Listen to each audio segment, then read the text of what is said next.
Hey traders, this is Christian from Hertz, Tribeca Trade Group with your week ahead video. So a lot of things to go through. So we'll go through things pretty quickly. I usually like to start and just talk about what some of the events are for the week. It doesn't look like a crazy economic calendar in the U.S. We've got new home sales that come out. We've got existing home sales out. So some more home data that comes out. If you remember I think it was last week, we the home data was a little bit weak for the new home sales that came out. Building permits that came out as well. So we also have on Friday, we have Jackson Hole 3-day meeting kicks off. I think people are expecting Draghi to maybe say something a little bit different. I think there's some worries about the strong euro out there, so we'll see if anything changes. But that's later in the week, and I don't know if that's going to really move U.S. markets too much. I would think more on the European side. We also have durable goods that comes out as well later in the week. I think that's Friday. So that's it for U.S. economics. What I really want to get down to is the technicals and a little bit of a change of picture that we saw. First things first. Just kind of recap of market action last week. We did get that tradable bounce in the beginning of the week. We got a nice move up, and then Thursday was a big move down again. So just like we saw the previous Thursday, just a crunch of the market and a breaking of some levels. So I think what people are really concerned about is what's going on in the small caps. I have up IWM. I figure let's start there. This is concerning, a break of the 200-day moving average. We held this for a little while. We bounced, or we hit the 200-day moving average and bounced, and then we broke through it. So that's cause for concern. There's no doubt about it. And the one area that I would see, this is obviously the breakout area that we got way back towards the end of 2016 after post-election. So we're also, we've got a little bit of support to kind of get down to. So, but the bottom line is a breaking of the 200-day moving average is not good. We're breaking an uptrend. What is also notable is, I will always look at small caps. I think they will lead the market move. And I think they did that this time around too. We hit a 52-week high, and since then we've been sliding. That was at 143.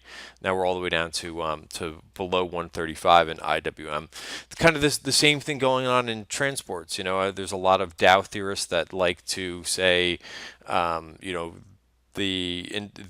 transports and the industrials like to confirm one another and Dow theory. So same thing was like at small caps, the transports try to bounce and they ran right into the 50-day moving average and failed.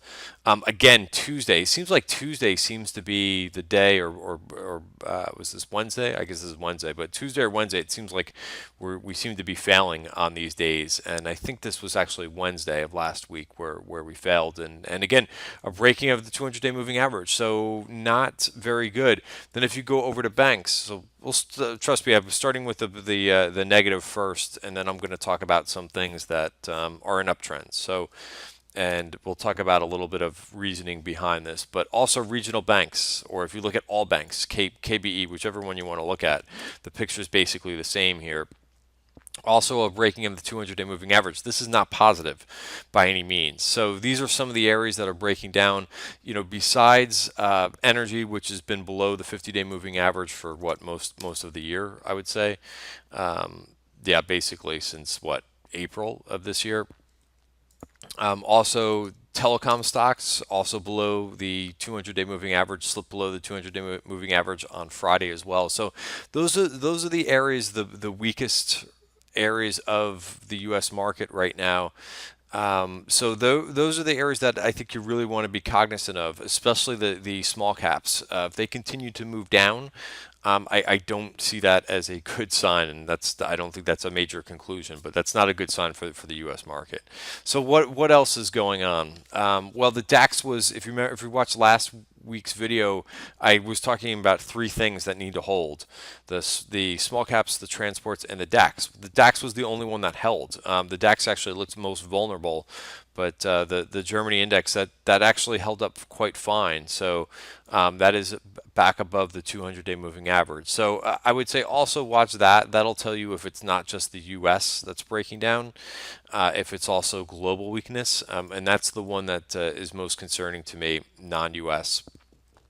And if I did look, I went through all.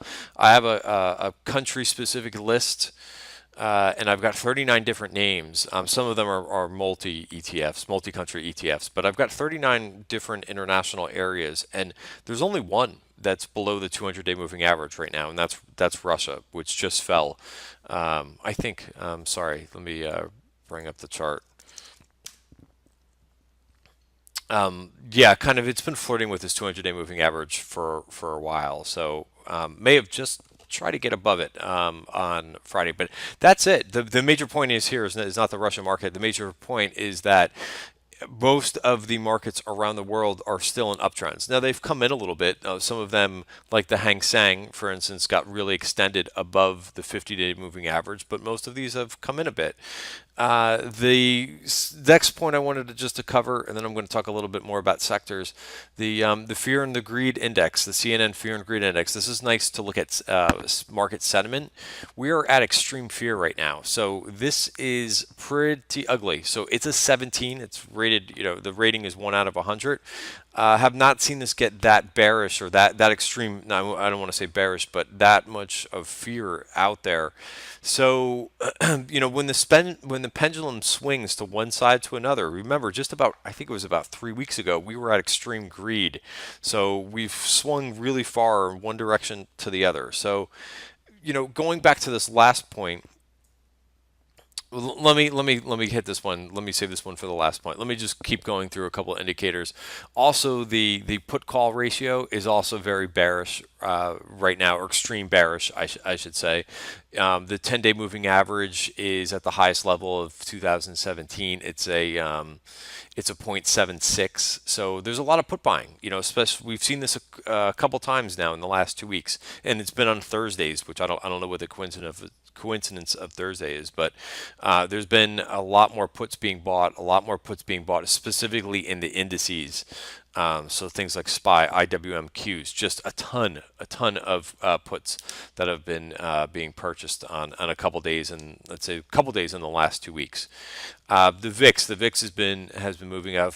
It sold off. It kind of came back nicely, and then it popped right back up towards the end of the week. So it's still, if you look at historical levels, 15, 14, 15, I guess 14 14 to 16 is really where the historic range is. But sure, that's the historic range. But what we've been dealing with recently, you look at the 200-day moving average of the VIX, and it's right around 12. So this is a bit of a shock to the system. So regardless of forget about historical levels, it's just not something that we've had all year long. So that causes concern. So where is this coming from? All this weakness. Well, we really haven't had a pullback this year. A true pullback. We're in the weakest part of the year, and I think everybody is onto this. Everybody has been onto this. You hear it just being quoted all the time that August to October is a very weak time of the year. So we got a pullback. I think it was.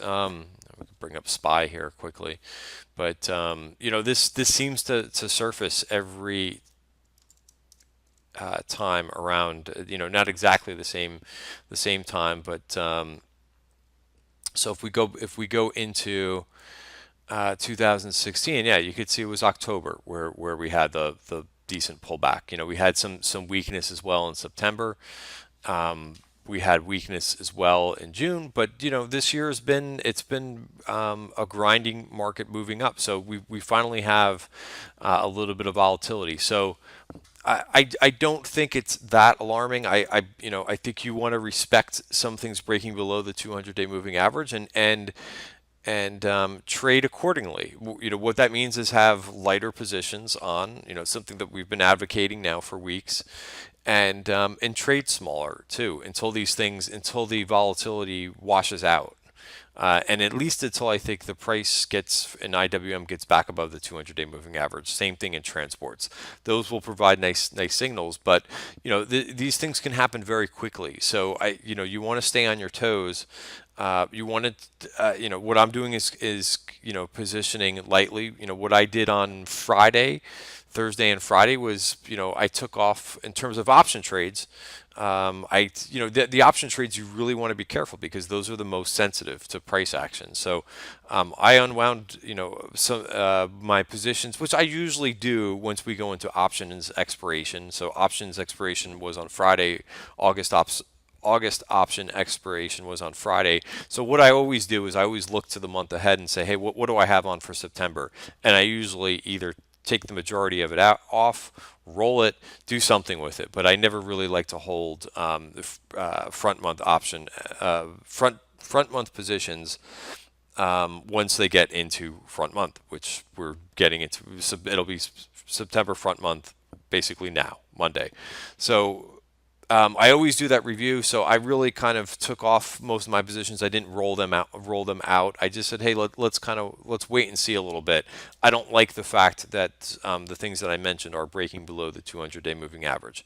But again, I think you have to, there's normally one of these pullbacks at least once a year. I think we're getting it now, and I don't think it's. We'll let the price determine what's going to happen here, but let me start to go into some of the positives. And rather than I don't really want to make market predictions, I want to talk about what's going on. So around the globe. Let me just show you first before I start to go over this. I always jump ahead. I always do this, but just to look at the overall sectors, this has happened very quickly. If I bring up my newsletter from 8/13, you can see this was the picture. We had 8 sectors. This is the GIC sectors, so the largest sectors in the S&P. This is just a quick scorecard, and this is from the 8/13 newsletter. So this is actually from the 6th of August. This is how the sectors looked, and you had 8 that were above the 50-day moving average, and a couple, energy again, which has been below the 200-day moving average, looking like an avoid or a short for most of the year. So just a couple weeks ago, this is how it looked. This is how it looks now. So only 2 sectors above the 50-day moving average. Utilities, which is typically very defensive, right? I mean, when you have the utilities acting as your strongest sector, you could tell that's not very good for the overall market. So that's what we're going through right now. Tech is still above the 50, but not by far. You had a couple other sectors break down. We talked about financials. The industrials have been breaking down. They've gone from above the 50-day moving average to below the 50-day moving average to now below the 100-day moving average. So they've really been breaking down pretty quickly. The only sector that actually moved up in rank was materials. There's quite a bit of gold miners in the XLB ETF, so that may be part of it, part of the reason why they moved up in rank. But you could see this is now, we've gone from very good market breadth to very poor market breadth. Again, this can turn around pretty quickly. This is normally what happens once you get a pullback. Things start to flip-flop. The stronger sectors break down, and some of the defensive sectors start to gain some traction. So that's where we are right now. How long? So the question becomes, is this just another one of the pullbacks, and maybe a deeper pullback at that, which I think it is, or the possibility of one. Or is the bull market coming to an end, right? So that's the decision that we have right now, and that's kind of the place that we're at right now. So until I don't really want to make a guess onto which one is happening here. I want to watch price action, and that'll tell me if more things start to break below. If the S&P breaks below the 200-day moving average, that's a major issue. Same thing with the Qs, right? So they're not doing that yet. They're starting to crack the 50-day moving average. But they're not. But they have a ways to go before we really break the whole uptrend. So That's what I would be paying attention to next. And then also international markets. And that should give us an idea. And you start to look at some other things like the Baltic Dry Index. That's not breaking down right now. So that's another thing that I'd like to take a look at to kind of tell me if there's global weakness. Things like copper as well, and the base metals. If copper is really breaking down, copper can be a leading indicator as well. And we could go to a daily chart, and copper's breaking out right now. So, that tells me that this could be temporary weakness. If copper really starts to turn down, then I think we've got an issue. Same thing with all the base metals. Zinc was very strong. I mean, this is not very typical of a bear market. Base metals breaking out. So this is not confirming the recent price action. So again, you go back to the seasonal time of the year that we're in, and the fact that we're getting a dip, it could lead to a very, very good buying opportunity. We just don't, I think it's a little bit early to make that confirmation, but you start to look at more of the defensive groups. I mean, look at what happened with gold on Friday. I think a lot of people were tweeting out gold charts because I personally am looking for a break to get out of this range. We are above the 200-day moving average, but we haven't been able to climb above 1300, which has been the stall point a couple times. And look at the candle that we got on Friday. That's not confirmation. Monday we could go right back up and we can get above 1300, but you know we have to. I think you want to really be aware of that 1300 level to see if gold can power through or if gold is going to fade. But I would say that's a pretty ugly candle for gold bulls right here. Same thing with silver. Same thing with bonds.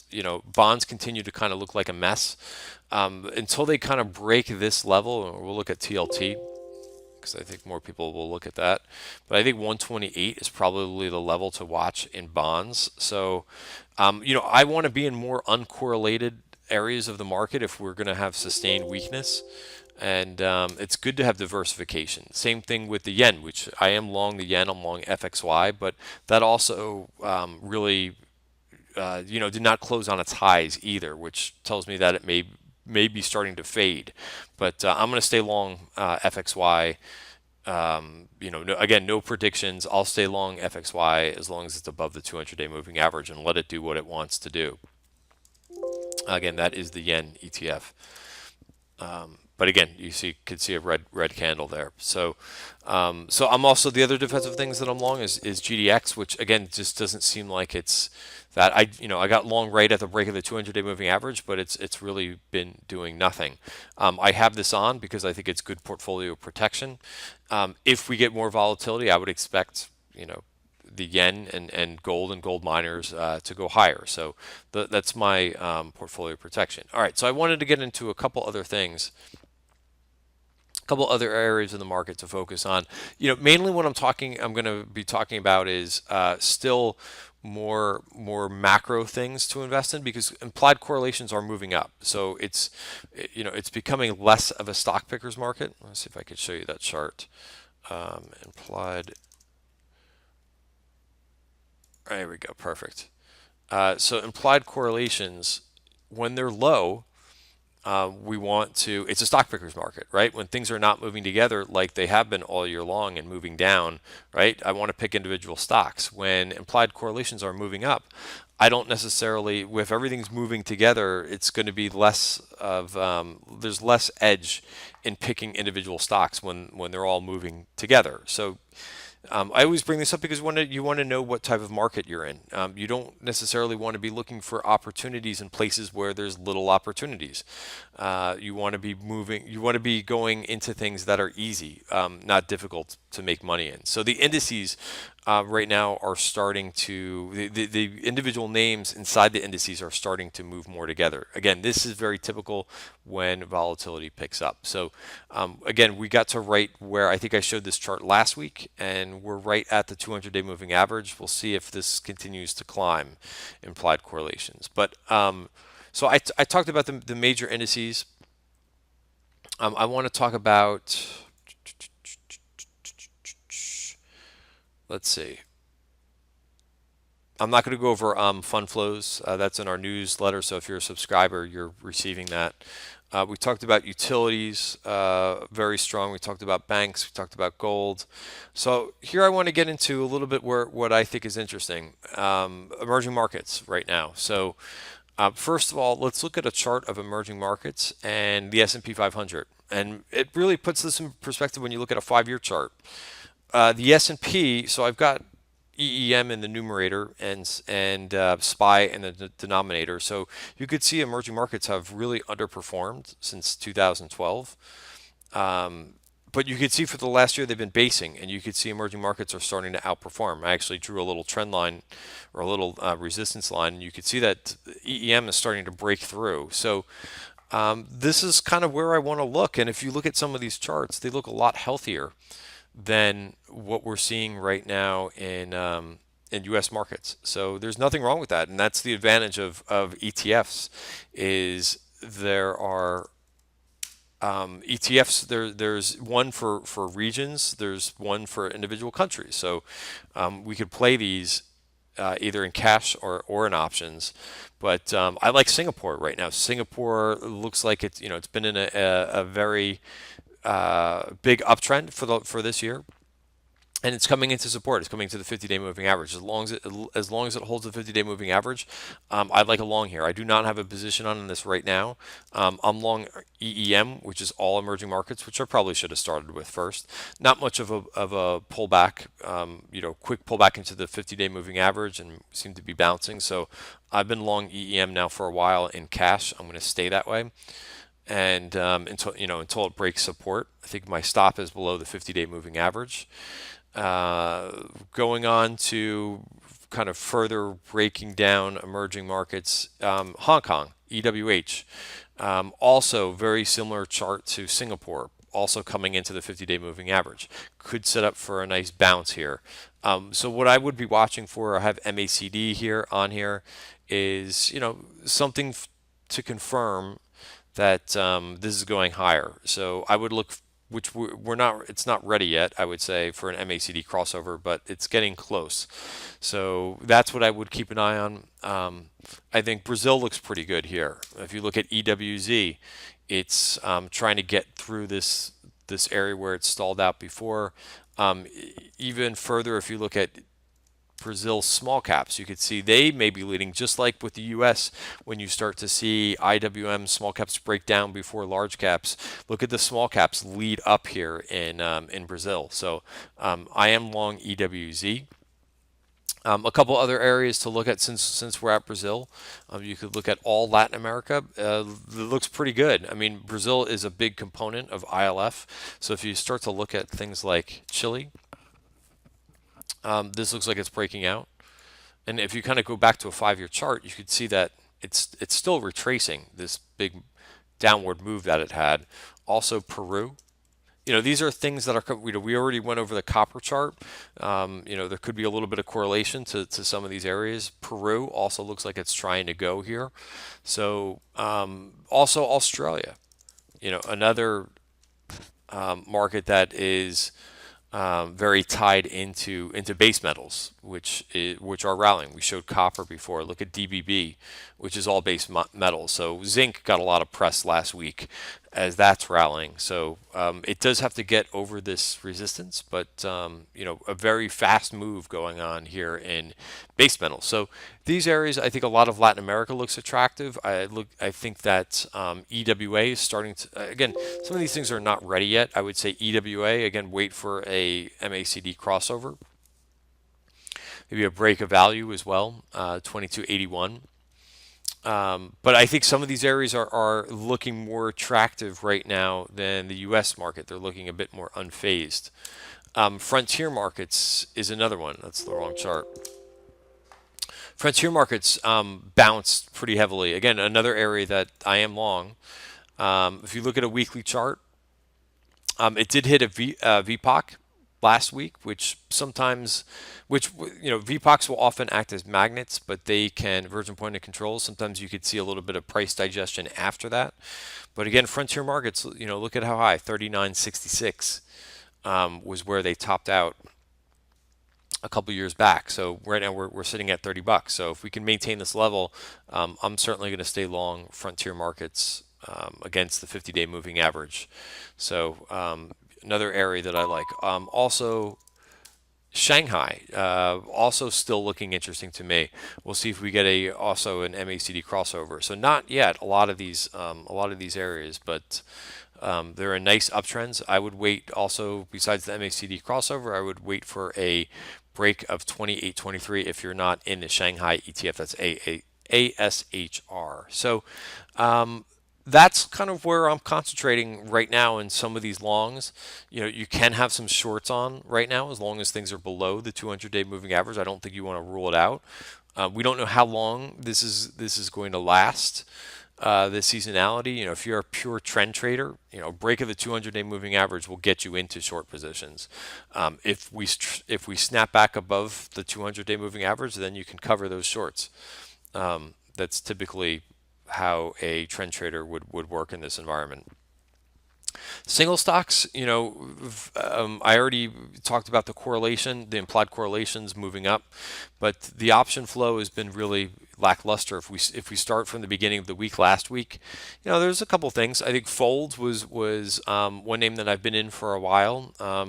In cash, I actually added the January options last week. They kept on coming after this name, so I would classify this one as a repeat option activity.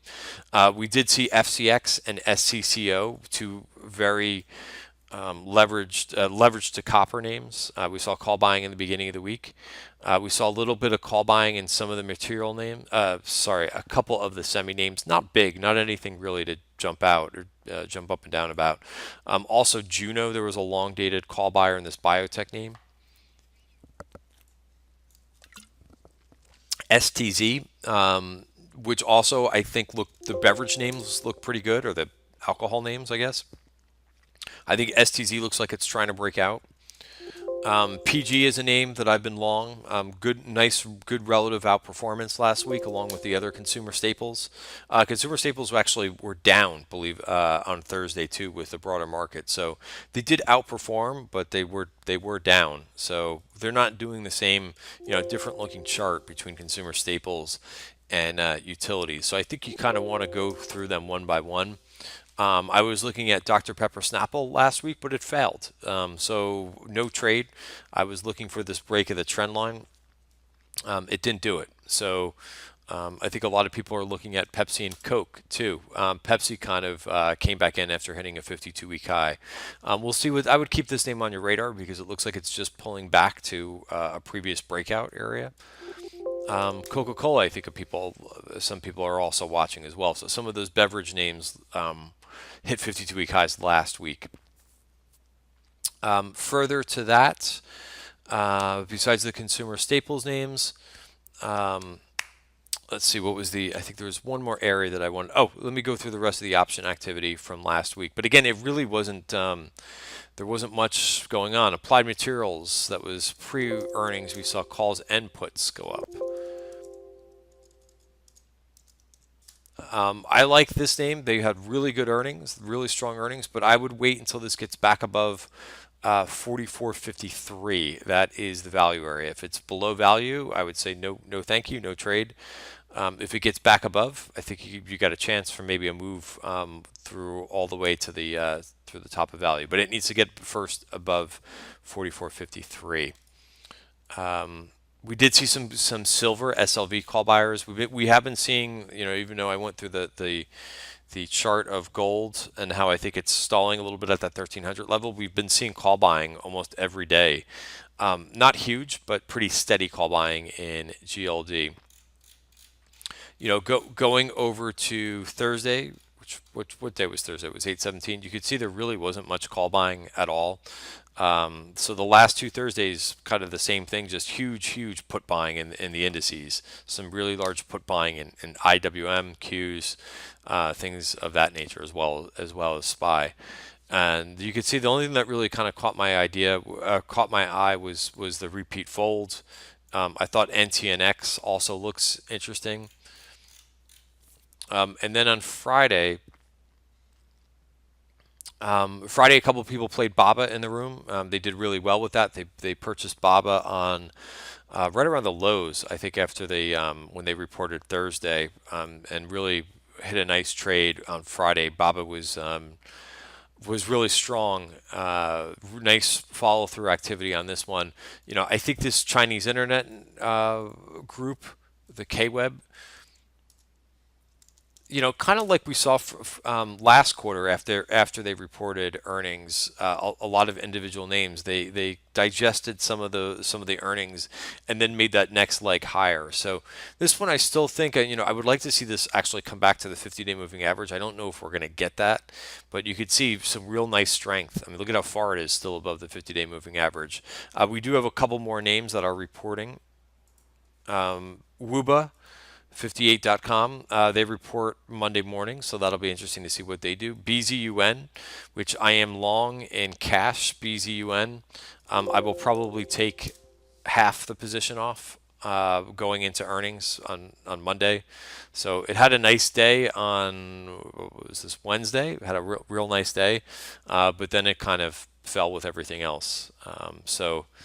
I think that the group is still something to keep an eye on, especially how the results come out with a couple more.